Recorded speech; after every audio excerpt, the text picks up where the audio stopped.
One, two, three. The Milgram Experiment By Tomo, Richard, and Mila. There was a man named Stanley Milgram who lived during the time of the trials of one Adolf Eichmann, who was a Nazi war criminal responsible for the killings and torture of the Jews in Jerusalem in 1961. After these atrocities, he asked himself this question: could it be that Eichmann and his million accomplices in the Holocaust were actually just following orders? he then decided to conduct an experiment to answer that question. His aim was to measure that willingness of study participants who obey an authority figure that even conflict with their conscience. He first described this experiment research in an article that was published in 1963 called the Journal of Abnormal and Social Psychology. And later, he discussed actual findings in a book called Obedience and Authority, an Experimental View in 1974. See, he believed that people have two states of mind and behavior in these situations.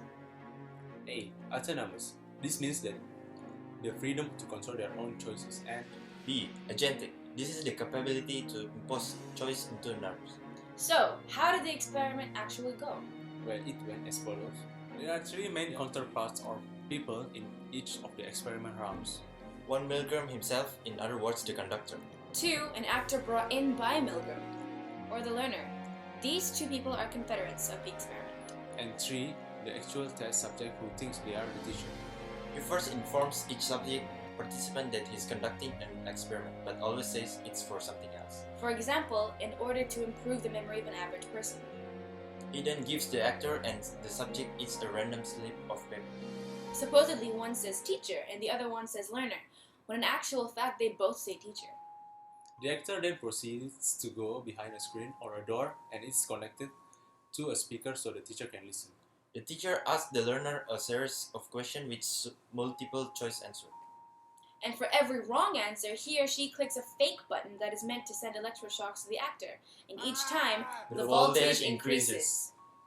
As you know, electrical shocks are painful and can potentially severely harm a person. Especially if they get too high. This forced some of the teachers to ask to stop because they refuse to harm another person. But all Milgram repeats all these four phrases. Please continue. The experiment requires you to continue. It is essential that you continue. I'm afraid you have no other choice than to continue. Until eventually, the learner becomes completely silent. And since no answer is considered the wrong answer, the teacher is required to give them one last possibly fatal shock. 450 volts. Before conducting the experiment, Milgram, along with some other psychiatrists, drew together prediction of how the experiment might turn out. He said this.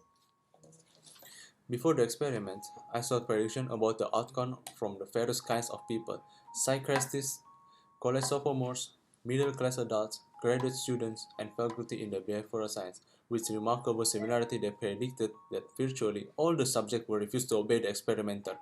The psychiatrists especially predicted the most subjects will not go beyond 150 volts.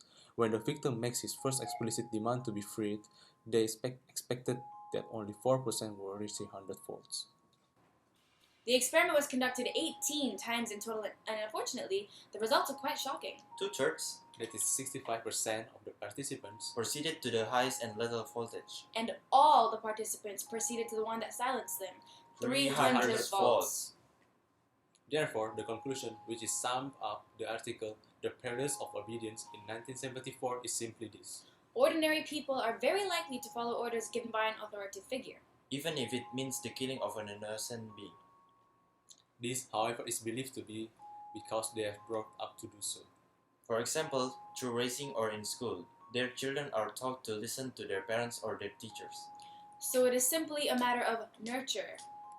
Thank you for watching. We are Tomo, Richard, and Mila, and this is the Milgram Experiment.